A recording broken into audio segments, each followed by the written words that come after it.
Il faut analyser, je le disais, surtout la guerre en Ukraine et les positions des uns et des autres. Attention à la guerre de communication. Tiens, je vais en parler tout de suite avec le général François Chauvency, qui est consultant géopolitique et questions militaires. Bonjour. Bonjour. Et merci d'être avec nous. Oui, la guerre de communication. On n'en parle pas suffisamment. Il y a une guerre sur le terrain, mais entre Russes et Ukrainiens, il y a une guerre de communication absolument incroyable. Alors j'irai plus loin, c'est une guerre de l'information dans laquelle la propagande a pris toute sa place, avec une propagande russe qui n'a pas de sens d'ailleurs quand on l'écoute, finalement destinée à une population plutôt russe, plutôt que nous, parce que nous on ne la comprend pas, et une propagande pro-ukrainienne qui nous parle parce que finalement elle utilise les références qui nous parlent, donc elle est plus puissante nettement, à juste titre, que la propagande russe. Bon, mais ce qui nous intéresse, c'est l'analyse.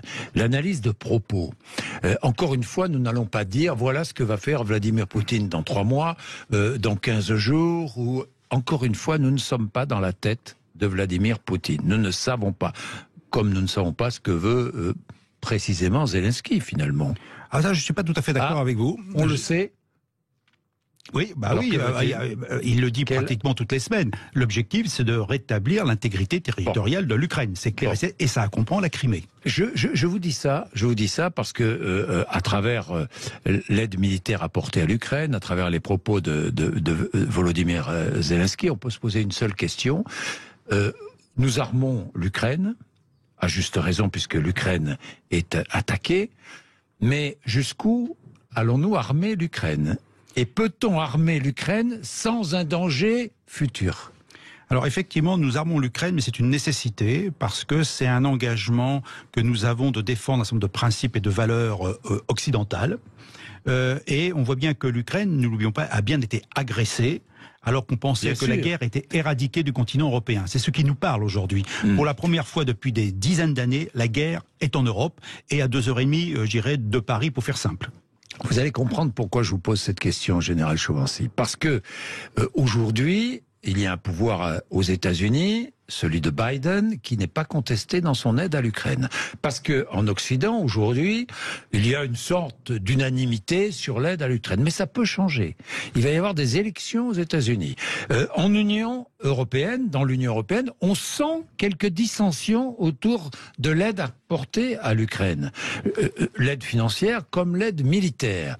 N'est-ce pas sur ces éventuelles dissensions que joue Vladimir Poutine? Oui, tout à fait. C'est une guerre longue qui s'annonce dans la mesure où l'armée russe ne s'effondre pas. Le jour où l'armée russe s'effondrera, on parlera peut-être différemment. Bien sûr. Mais à la date d'aujourd'hui, ce n'est pas le cas. Donc la guerre dure. Et la guerre n'est pas que militaire. Elle est au niveau stratégique, elle est aussi bien économique que sur les valeurs. Et diplomatique. Et diplomatique. Donc la durée que joue aujourd'hui Vladimir Poutine, c'est ça. Il dit, en Occident, compte tenu des problèmes intérieurs que nous avons, que nous connaissons très bien, y compris par le gaz, mais pas uniquement, les gouvernements démocratiques vont être soumis à la pression de leurs électeurs et donc peut-être remettre en cause une alliance inconsidérée pour Poutine envers l'Ukraine. C'est la raison pour laquelle je voudrais analyser ces propos à la lumière de vos connaissances et puis de nos réflexions finalement. Est-ce qu'il n'est pas en train, et puis de ce qui se passe sur le terrain, de fixer la guerre, de fixer le front, de vouloir fixer la guerre et fixer le front? On le voit avec ses positions défensives qu'il est en train de construire ici ou là. Pourquoi? Pour faire durer cette guerre. Quel est son objectif diplomatique au sens large du mot? Ce serait quoi? Ce serait d'essayer de créer de la dissension, si la guerre dure, dans le camp occidental. Ce serait d'essayer de ramener vers lui des non-alignés qui pourraient penser que l'Occident est impérialiste. Est-ce que ce ne serait pas ça son objectif? Il y a plusieurs facteurs. Il est certain que si, sur le dernier point que vous avez évoqué, un certain nombre d'États qui ne s'affichent pas ouvertement pro-russes ne sont pas contre la Russie. On peut parler de la Chine, on peut parler de l'Inde, des pays africains, qui représentent moins peut-être économiquement, mais un certain nombre d'États qui disent, finalement, l'Occident, il y en a un petit peu assez. La Russie est finalement le résultat du traitement qu'elle a subi de la part de l'Occident, notamment depuis l'invasion de la Crimée, et qui ne trouve pas ça juste. Et puis cette remise en cause occidentale est une réalité. Depuis bien longtemps, il n'y avait pas besoin de voir la guerre en Ukraine pour la voir se représenter. Nous sommes en perte de pouvoir ou de puissance. Nous avons conquis le monde depuis le XVe siècle, en gros. C'est une remise en question de cette puissance. Aujourd'hui, c'est une réalité. Et vous avez des États puissants, peut-être pas économiquement, mais puissants quand même, qui apparaissent, qui disent, bon, maintenant l'Occident, c'est bien gentil, mais vous allez un petit peu partager le pouvoir, il n'y a pas que vous, il y a nous aussi, et vous devez nous laisser de la place. Donc est-ce que Vladimir Poutine joue sur ces mouvements? Ah, tout à fait, il joue sur ces mouvements. Il joue là-dessus. Mais oui, mais parce que lui, il gère un État autoritaire. Oui. Ou autocratique.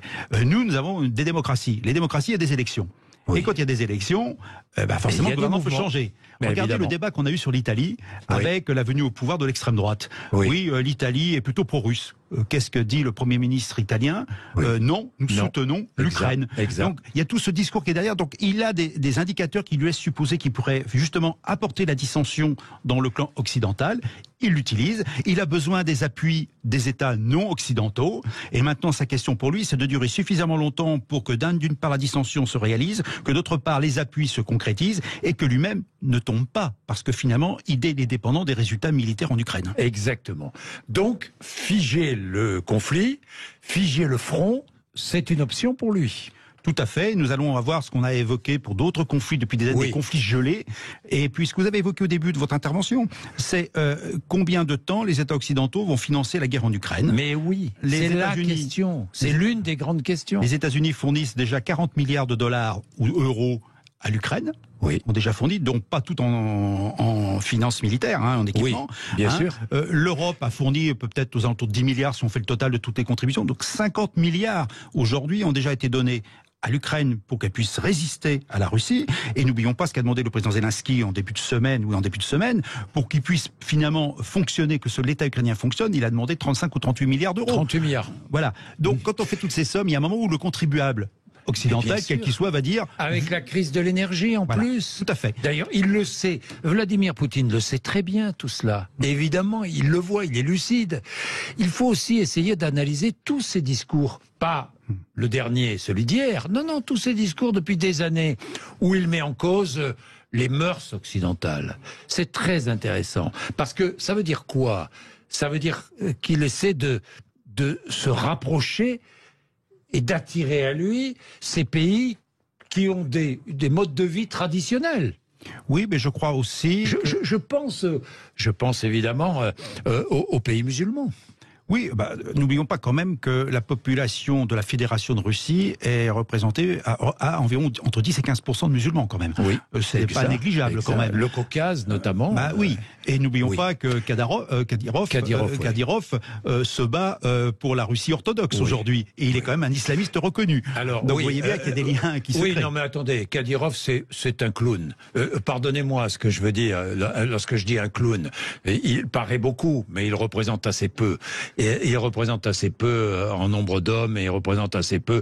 Mais bon, il a été monté en épingle aussi avec l'aval de Vladimir Poutine, évidemment. Oui, mais il a qui en a fait un envoyé spécial de la communication. C'est vrai, mais il représente quand même une partie du monde musulman. Et la question que vous voulez poser... Là, c'est intéressant. C'est-à-dire que Poutine s'allie au monde musulman. Oui. Tout à fait. Et il défend aussi le monde orthodoxe. En fait, la question que vous évoquez, c'est est-ce qu'il ne défend pas un mode, je dirais, de vie, une société traditionnelle par rapport à une société que je qualifierais dite de progressiste, qui n'est pas acceptée quand on regarde bien par une grande partie du monde. Et n'oublions pas ce que vous avez évoqué, le problème de société. En fait, vous parlez des LGBT, qui est le vrai problème. Oui, LGBT, il n'y a pas que ça. Mais, le wokisme, etc. Mais tout ceci, aujourd'hui, quand on regarde bien ce que fait l'Union européenne en particulier, ça fait partie de sa politique étrangère. Oui. Alors nous, notre vision traditionnelle de la politique étrangère, c'est pas forcément ces valeurs qu'on met en avant. C'est des rapports entre États, des États entre puissances. Et là, vous avez finalement des problèmes des questions sociétales qui sont insérées dans la politique étrangère. Qu'il utilise dans sa politique étrangère. Et que du coup, les États plus traditionnels, on n'en veut pas parce que c'est pas nous. Mais dites-moi, il est allié à l'Iran. Je rappelle que l'Arabie Saoudite, qui est un pays traditionnel dans ses mœurs et dans son fonctionnement, l'Arabie Saoudite, sur le prix du pétrole, a joué un rôle essentiel, clé. Oui, on peut s'étonner. D'abord, c'est l'OPEP+, puisque maintenant la Russie est quand même associée à l'OPEP. Oui. Et effectivement, le fait d'abord de refuser aux Américains une augmentation de la production de pétrole, enfin d'aboutir à la baisse du baril, effectivement, on a une certaine alliance d'États dits autoritaires, pas uniquement en Europe, mais aussi dans le Golfe arabo-persique, où effectivement l'Arabie saoudite fait payer peut-être à Biden certains de ses propos passés, notamment avec l'affaire Khashoggi. Voilà. Est-ce qu'on oublie un peu dans tous les commentaires, sur tous les plateaux auxquels vous participez, on oublie le jeu diplomatique ? Oui, mais on est tellement focalisé par le jeu militaire, par les enjeux militaires, qu'on oublie les enjeux diplomatiques. Alors c'est une bonne question, si je peux me permettre, en disant que peut-être qu'on a trop, dans le passé, laissé la place à la diplomatie plutôt qu'à l'action militaire. Et que le fait d'avoir ignoré la possibilité d'utiliser la force militaire a abouti à un affaiblissement de nos politiques étrangères. Moi, je crois beaucoup à la fois à la force et à la diplomatie. Il faut les deux. Une association, c'est traditionnel. Dès lors qu'on fait une impasse, comme on l'a fait en Union européenne, sur tout ce qui est sécurité, défense. Pas de défense européenne qui n'avance pas, d'ailleurs. Qui n'avance pas et qui n'avancera pas plus à la date d'aujourd'hui. On est obligé de se rabattre sur l'OTAN, qui est une réalité. Donc, vous avez bien cette situation où le fait d'avoir dit la violence, c'est pas bien, la violence militaire, c'est encore pire. Résultat, il y a d'autres États aujourd'hui qui sont majoritaires, n'hésitent pas à utiliser la force militaire d'une manière tout à fait, je dirais, étatique. Et donc, nous nous trouvons confrontés à une situation où nous ne sommes pas armés, sans me faire de mauvais jeux de mots, pour faire face à ces menaces dites militaires. Nous sommes ramenés à la réalité. C'est le retour de la réalité et même de la réelle politique pour revenir à la diplomatie. Il faut faire de la réelle politique et peut-être que, à force d'évoquer des principes que nous sommes incapables de faire appliquer, peut-être qu'il faut utiliser d'autres méthodes. Est-ce que nous n'oublions pas non plus que la diplomatie russe est une diplomatie très efficace et qui est ancienne et très efficace, avec des diplomates aguerris? Alors j'aurais dit, comme vous, il y a avant la guerre en Ukraine. Ah bon? Je trouve qu'aujourd'hui, la réalité, aussi la réelle politique de ce côté-là, montrerait une diplomatie russe qui a beaucoup perdu de sa capacité. Prenons un exemple. Comment se fait-il que l'ambassadeur de Russie à Paris ne soit pas capable de parler français correctement? Oui. Donc c'est alors que le précédent parlait français parfaitement. Voilà. Comment peut-on concevoir qu'on envoie des ambassadeurs dans des pays relativement importants sans qu'ils ne parlent la langue du pays? C'est pour moi un signe net de l'affaiblissement de la capacité diplomatique de la Russie. Et quand vous entendez le ministre des Affaires étrangères Lavrov, d'accord, c'est toujours très policier, très carré, tout ce qui. Mais quand même, on est dans un autre monde. Ce n'est pas la réalité du monde qui nous présente. C'est une réalité vue par les Russes. Or, la diplomatie doit quand même s'adapter à la réalité. Or, j'ai l'impression que nous avons une diplomatie hors sol du côté russe aujourd'hui, qui ne peut plus répondre d'ailleurs à une quelconque négociation. À une quelconque négociation. Oui, parce que quand Vladimir Poutine dit c'est à cause des Américains que les négociations sur le cessez-le-feu avec les Ukrainiens ont échoué. Là encore, c'est de la diplomatie, si je puis dire. Oui, mais alors, moi, ce qui me fait beaucoup réagir sur les diplomates russes aujourd'hui, ou la diplomatie russe, c'est qu'ils ne se mettent pas en situation de comprendre ce que pense l'Occident. J'ai l'impression que c'est la Russie qui veut nous vendre sa manière de penser et on doit s'aligner sur sa manière de penser sans prendre en considération que nous pensons peut-être différemment et que pour que la diplomatie marche, il faut qu'on puisse se parler. Pour qu'on puisse se parler, il faut que les idées correspondent un petit peu. Donc, qu'il y ait ces vrais échanges qui permettent aux uns et aux autres d'avancer. Or, aujourd'hui, on a quand même deux discours complètement différents qui sont complètement avec une vraie fracture qui fait qu'il ne peut pas y avoir de vraie diplomatie efficace s'il n'y a pas résolution de cette fracture, c'est-à-dire des passerelles entre les deux mondes. Les passerelles entre les deux mondes, aujourd'hui, sont coupées. Les passerelles entre les deux mondes sont coupées. C'est-à-dire qu'aujourd'hui, il n'y a plus de dialogue possible. Parce que Erdogan essaie désespérément d'exister au milieu de tout ça. Ce qu'il a fait pas trop mal, puis là, c'est à l'arrêt. Oui, mais Erdogan, il a des objectifs d'intérêt nationaux. Recréer un empire néo-ottoman, des élections en 2023, une forte opposition démocratique, parce que c'est quand même un État autoritaire. S'il parle aussi bien avec Poutine, c'est parce qu'ils sont identiques. Ce que Erdogan fait en Syrie contre les Kurdes, je vois pas la différence avec ce que fait Poutine en Ukraine. Donc par contre, on lui donne beaucoup de paroles. Bien sûr, on a besoin d'un médiateur. Non, Erdogan, pour moi, ce n'est pas quelqu'un, c'est quelqu'un de sérieux, mais quelqu'un dont il faut se méfier. Et aujourd'hui, il est un acteur qui trouble le jeu diplomatique. Donc là, on a un vrai souci. D'ailleurs, on pourrait se poser la question, pourquoi il est toujours dans l'OTAN? Une vraie question. Mais pour l'instant, il est en train quand même d'essayer de recréer un empire néo-ottoman, de préserver son pouvoir, mais avec une apparence de démocratie, mais c'est une autocratie. Donc c'est là, on a un souci quand même aussi avec cet État-là. Merci beaucoup.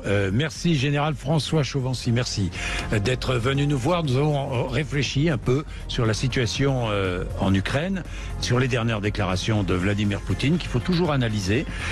Il est quelle heure? Il est 12h26. D'abord, bon week-end à vous tous. N'oubliez pas, changement d'heure dans la nuit de samedi à dimanche. Et nous retrouvons Philippe